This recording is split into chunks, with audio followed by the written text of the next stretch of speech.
Welcome back. This is the daily reading of Dante, Inferno, Canto 8. I'll be using the Longfellow translation before going into some quick reflections. I say, continuing, that long before we to the foot of that high tower had come, our eyes went upward to the summit of it.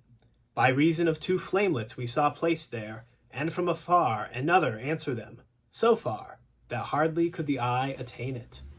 And to the sea of all discernment turned, I said, What saith this, and what respondeth that other fire? And who are they that made it? And he to me, Across the turbid waves what is expected thou canst now discern, if reek of the morass conceal it not. Cord never shot an arrow from itself that sped away athwart the air so swift as I beheld a very little boat come o'er the water toward us at that moment, under the guidance of a single pilot who shouted, Now art thou arrived, fell soul. Flegias, Flegias, thou criest out in vain for this once, said my lord. Thou shalt not have us longer than in the passing of the slow. As he who listens to some great deceit that has been done to him, and then resents it, such became Flegias in his gathered wrath. My guide descended down into the boat, and then he made me enter after him, and only when I entered seemed it laden. Soon as the guide and I were in the boat, the antique prow goes on its way, dividing more of the water than 'tis wont with others. While we were running through the dead canal, uprose in front of me one full of mire, and said, Who art thou that comest ere the hour? And I to him, Although I come, I stay not. But who art thou that hast become so squalid? Thou seest that I am one who weeps, he answered. And I to him, With weeping and with wailing, thou spirit maledite, do thou remain. For thee I know, though thou art all defiled. Then stretched he both hands unto the boat, whereat my wary master thrust him back, saying, Away there with the other dogs. Thereafter with his arms he clasped my neck, he kissed my face, and said, Disdainful soul, blessed be she who bore thee in her bosom. That was an arrogant person in the world. Goodness is none that decks his memory. So likewise here, his shade is furious. And many are esteemed great kings up there, who here shall be like unto swine in mire, leaving behind them horrible dispraises. And I, my master, much should I be pleased if I could see him soused into this broth before we issue forth out of the lake. And he to me, Ere unto thee the shore reveal itself, thou shalt be satisfied. Such a desire 'tis meet thou shouldst enjoy. A little after that, I saw such havoc made of him by the people of the mire, that still I praise and thank my God for it. They all were shouting, At Filippo Argenti! And that exasperate spirit Florentine turned round upon himself with his own teeth. We left him there, and more of him I tell not. But on mine ears there smote a lamentation, whenceforward I intent unbar mine eyes. And the good master said, Even now, my son, the city draweth near, whose name is Dis, with the grave citizens, with the great throng. And I, Its mosques already, master, clearly within there in the valley I discern vermilion, as if issuing from the fire they were.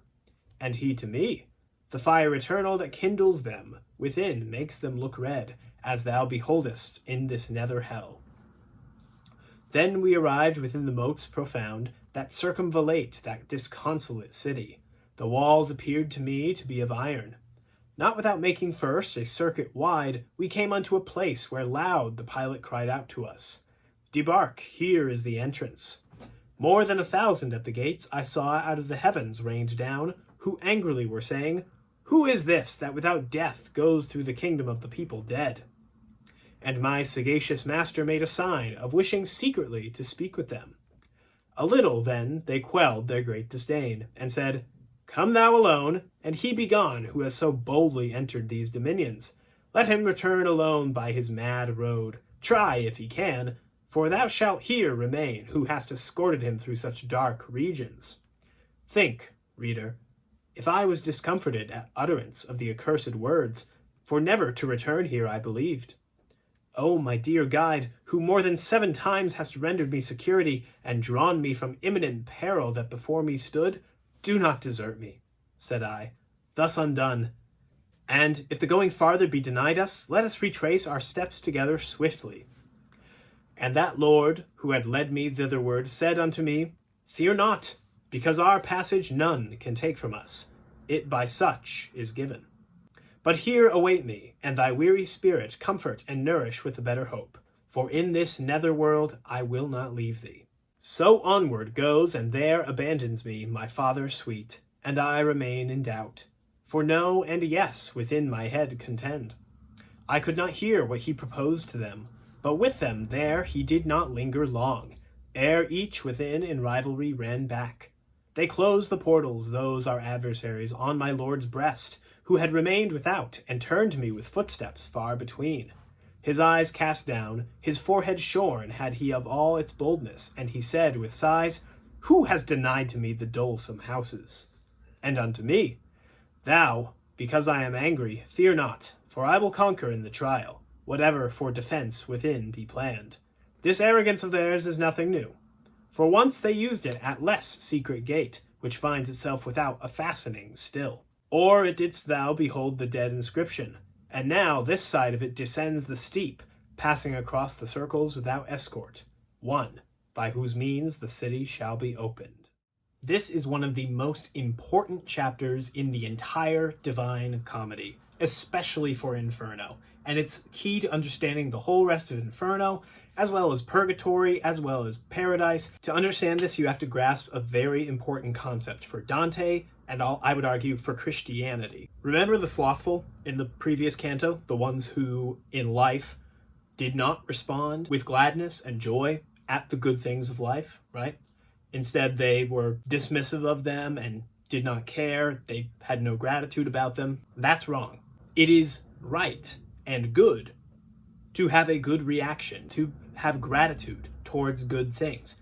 And it is also good to have a bad reaction to bad things. If somebody does not have a bad reaction to bad things, to evil things, then there is something wrong. Remember what Virgil said a few chapters ago. The more perfect a thing becomes, the more keenly it feels pleasure and pain. So the better a person becomes, the more indignant they ought to be toward sin. This is true on earth, in our lives. One of my professors told me once that you can damn a soul by being too nice to it. If somebody you know, somebody you love, I don't know, robbed a store, if you are not angry at them for that and you do not chastise them for that, that is not kind. It is kind in that situation to tell them off, to be extremely mad at them and make that obvious. Why? Because you love them and you want them to change. The absolute worst thing that you can say is, it's okay. It, the sin, is okay. The worst thing you can say. Now, there's a difference, a huge difference between saying that and talking to the person themselves. On earth, we have that distinction very clearly because the person is on earth. They're alive. They can change. There's still time for them. You can say, that's not okay, and you are better than that. You need to become better at the same time on earth. But in hell, it's different. Hell is within eternity, and these souls that you find there are actually hopeless. There is absolutely no possibility of good in the future for them. As the inscription on the gate said, abandon all hope, ye who enter here. And as we've seen so far, each soul that is here chose to be here. Repeatedly, carefully, unrepentantly. In a way, they have chosen to become their sin because they are hopelessly separated from the good. It, in fact, would be wrong to be nice to them. To do so is not helpful, it is not good, and in fact, it is good and just to be kind of mean to them, like Dante is here. Again, he says, may you weep and wail, stuck here in this place forever, you damned soul, for filthy as you are, I recognize you. It sounds very harsh to us, but Virgil claps him on the back for it and says, blessed is she whose womb you came from. Something to that effect. This meanness, this repulsion of Dante is a sign that he is becoming repulsed with sin in himself. This is a very good step along the way for this journey, and it is exactly what Virgil was looking for a few chapters back in The Circle of the Lustful. And Dante didn't get it then. He had pity for Paolo and Francesca. He wept for them. He fainted for them. He fell for the crocodile tears. If they were repentant, yeah, it would be a tragedy. But that's the thing about hell. Everybody there is unrepentant. It would not change a thing. Well, to be nice to them reveals affection and attachment to those sins in your own heart. That's why Virgil is so happy that Dante is finally beginning to recognize sin for what it is, filthy as it is. In the rest of the chapter, Virgil is perplexed for the first time as the denizens of hell keep him out of the city of Dis. But, as he says to Dante, their journey is divinely ordained, and so help from God is already on the way to force them to open the gate. But more on that next time.